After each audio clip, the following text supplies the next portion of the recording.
نوفمبر من العام 1977. 4 سنوات مضت على آخر الرصاصات التي أطلقت على الجبهة الشرقية لمصر. السادات من وسط برلمان المحروسة يقول أنه مستعد للذهاب إلى آخر هذا العالم. لم تكن كلمات السادات تعني آخر العالم تحديدا، بل كان يقصد الكنيست الإسرائيلي باحثا عن سلام طويل الأمد. وصدق السادات بكلامه، فبطائرته أقلع إلى آخر العالم ليقف في 19 من نوفمبر من ذات العام في الكنيست الإسرائيلي ويلقي خطابا أمام قادة إسرائيل متحدثا عن رؤيته للسلام. ومن الحديث عن السلام كانت ألسنة العرب تتحدث عن الخصام مع مصر، ومع هذا فضلت القاهرة المضي قدما في خطتها، ناسفة كل الانتقادات والهجمات. فعقب عامين كان التاريخ شاهدا على توقيع معاهدة السلام المصرية الإسرائيلية، وذلك برعاية مباشرة من واشنطن. وما حدث بعد التوقيع يمكن أن يوضح حنكة القاهرة السياسية ووصولها للسلام والانتصار دون دماء. فقد دخلت في معركة قانونية دولية مع إسرائيل انتصرت فيها لتستعيد من خلالها مدينة طابة في سيناء.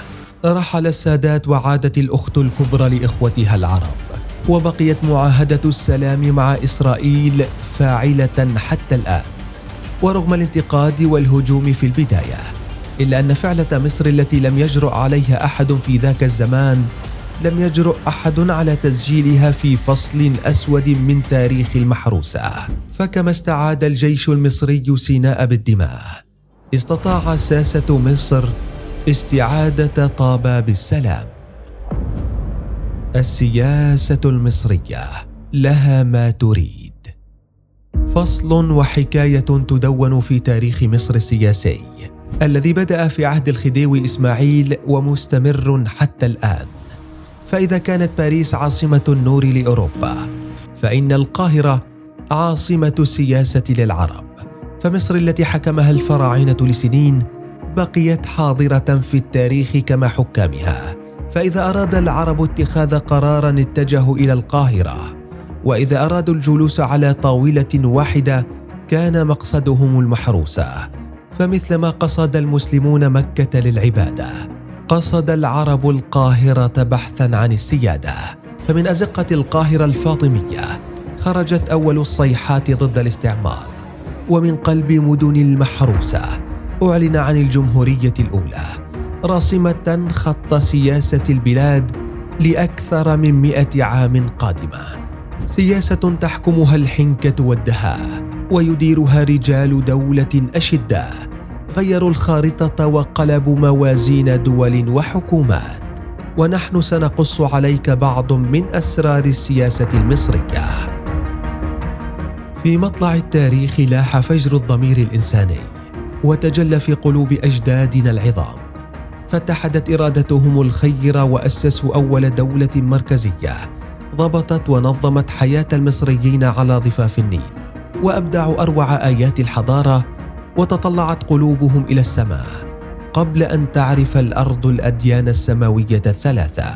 تلك الكلمات كانت جزءا مما جاء في مقدمة الدستور المصري الذي خط بعد تعب وشقاء خاضه المصريون ضد الاحتلال. فقد بدأ العصر الحديث لمصر بوصول محمد علي للحكم عام 1805، متحديا بذلك سلطة الدولة العثمانية. ولكي تحكم دولة كبيرة لا بد أن تلعب سياسيا، فقد نجح محمد علي باستمالة الشعب المصري وزعمائه الذين عينوه بنفسهم في النهاية. وصول محمد علي لحكم مصر لم يقتصر تأثيره على الحياة الاجتماعية والاقتصادية للبلاد، بل يمكن القول أنه أول من رسم خارطة السياسة المصرية لسنوات طوال. ففي العام 1838 أعلن محمد علي باشا بعدما أرسل استقرار في مصر نيته الانفصال عن الدولة العثمانية، إعلانا قوبل بالرفض التام من الدول الأوروبية بحجة الحفاظ على التوازن الدولي. ولأن السياسة هي فن كما هي علم، استخدم محمد علي فنه الخاص ليهزم الأتراك في العام التالي مجبرا أسطول العثمانيين الضخم على الرضوخ له.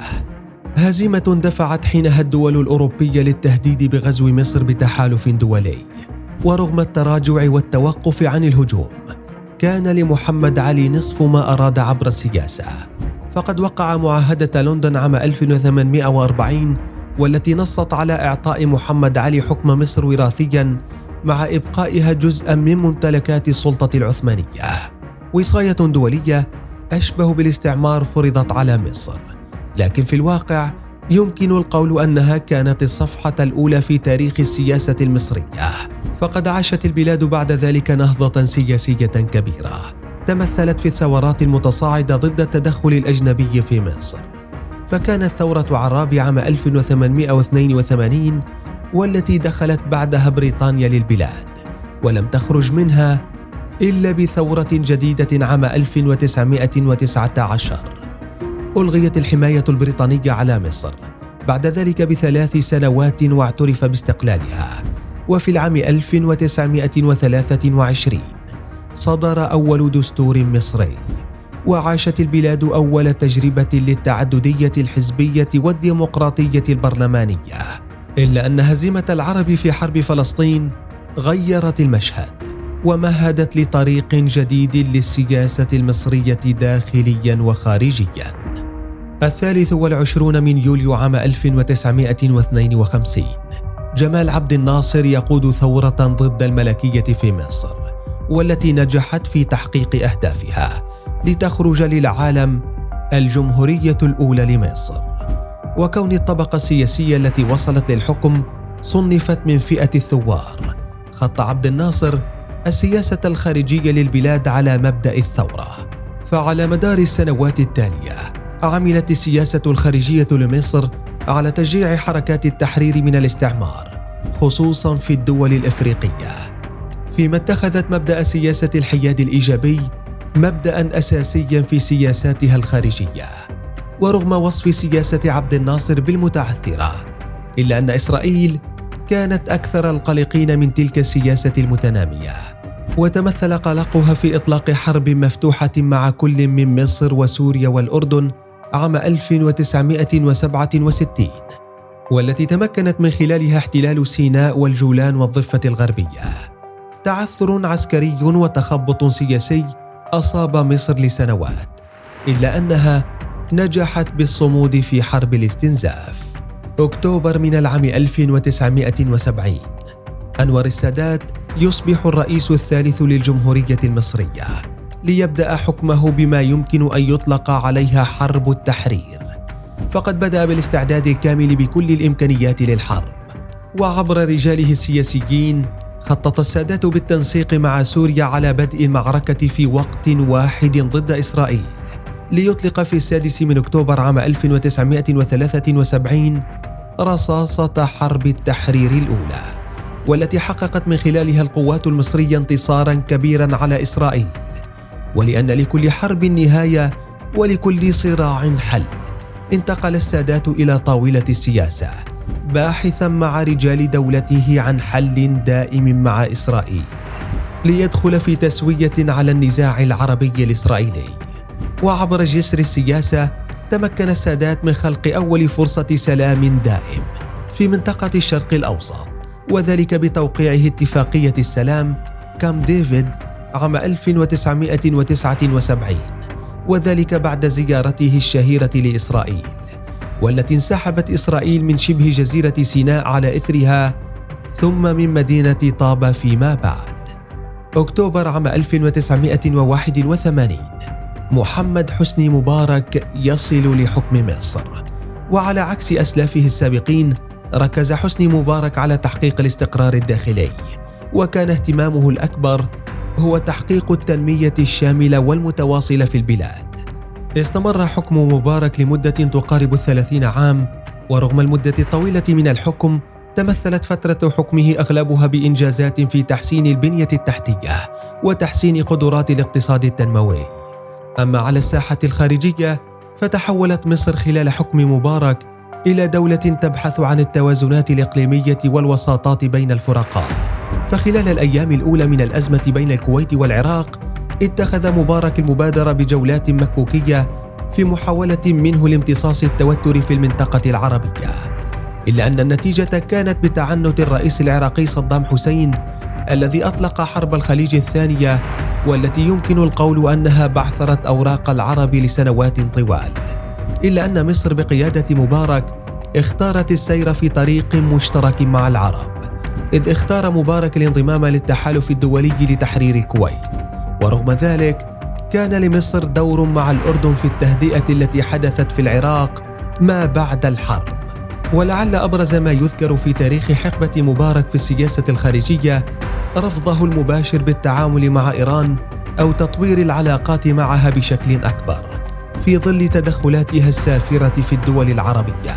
رحل مبارك عن الرئاسة على إثر ثورة شعبية أزاحت النظام في فبراير من العام 2011. يونيو من العام 2012 جماعة الإخوان المسلمين تصل لحكم مصر للمرة الأولى في تاريخها.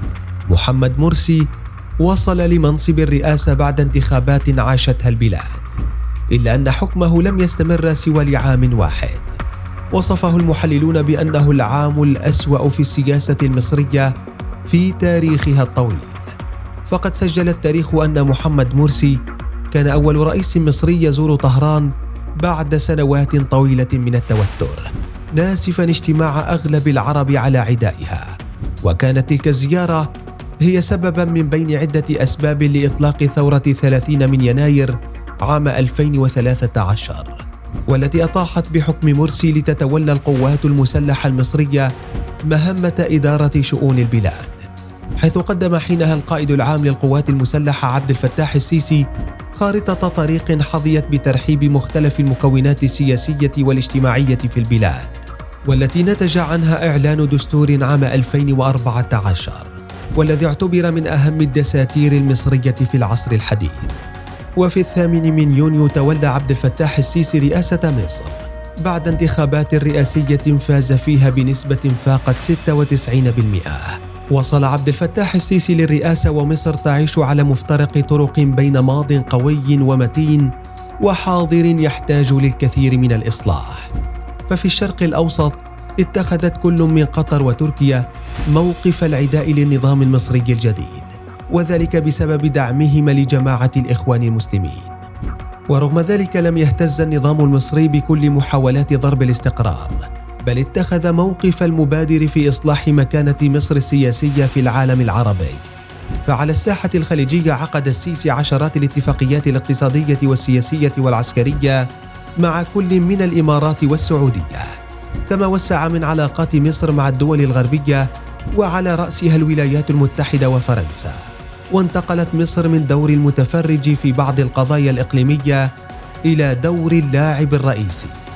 ففي ليبيا اتخذت القاهرة موقفا معارضا للتدخل التركي فيها، كما قدمت الدعم للجيش الوطني الليبي، وتمكنت من إعادة ضبط حدودها مع ليبيا بعد سنوات من التوتر. وفي سوريا أكد السيسي مرارا التزامه وبلاده بأن الحل الأمثل للحرب السورية هي الحل السياسي عبر قنوات الأمم المتحدة، كما كانت مصر من بين الدول المقاطعة لقطر بعد الأزمة الخليجية عام 2017. أحداث متسارعة وتقلبات على الساحة الإقليمية والدولية يمكن القول أنها شتتت أنظار القاهرة بعض الشيء، خصوصا مع تصاعد سد النهضة الإثيوبي، لكنها في الواقع سرعان ما اتكأت على قدميها لتعود لمكانتها الطبيعية. فخلال حرب غزة عام 2021 كانت مصر صاحبة كلمة الفصل بين الفصائل الفلسطينية وإسرائيل، فبواسطتها تم إيقاف الحرب التي لم تعشه إسرائيل منذ سنوات، وفتحت بعدها صفحة جديدة مع حركة حماس التي كانت تصنفها على لوائح الإرهاب. وبعد أكثر من 6 سنوات على القطيعة، باتت قطر وتركيا أمام واقع يقول أن مصر عادت لمكانتها الطبيعية في السياسة الدولية، وأن عودة العلاقات معها أمرا حتميا وضروريا. وفي مبادرة حسن نية لم تمانع القاهرة مد جسور الاتفاق والتعاون من جديد مع البلدين، لتصفي بذلك مشاكلها الدولية العالقة منذ سنوات، وذلك بعد ترتيب أوراق بيتها الداخلي. نجحت الإدارة السياسية لمصر في السنوات الأخيرة بالتحول من المشاكل الإقليمية والدولية إلى سياسة صفر مشاكل مع أغلب دول المنطقة، لتعود بذلك لمكانتها الطبيعية في المجتمع الدولي، ولتؤكد أن القاهرة خلقت لصنع قرار سياسي لا الائتمار به. تتلألأ مصر منذ سنوات طوال في السياسة وتستمر في سطوعها حتى اليوم، لتكمل مسيرتها السياسية العريقة وتستمر بكتابة تاريخها السياسي في أسطر من ذهب.